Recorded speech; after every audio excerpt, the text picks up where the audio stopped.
जैसे कि prolactin test हो गया, थायराइड टेस्ट हो गया।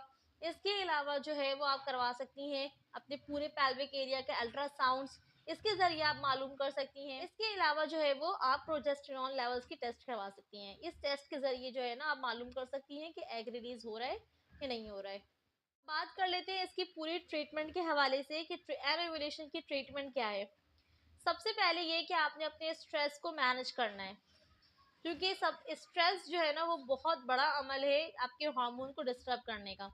तो सबसे पहले अपने स्ट्रेस को आप मैनेज करें, स्ट्रेस नहीं लें। अगर आपकी कंसीव नहीं हो पा रहे हैं तो इसका मतलब ये नहीं कि आपने अपने स्ट्रेस लेवल को हाई कर लेना है।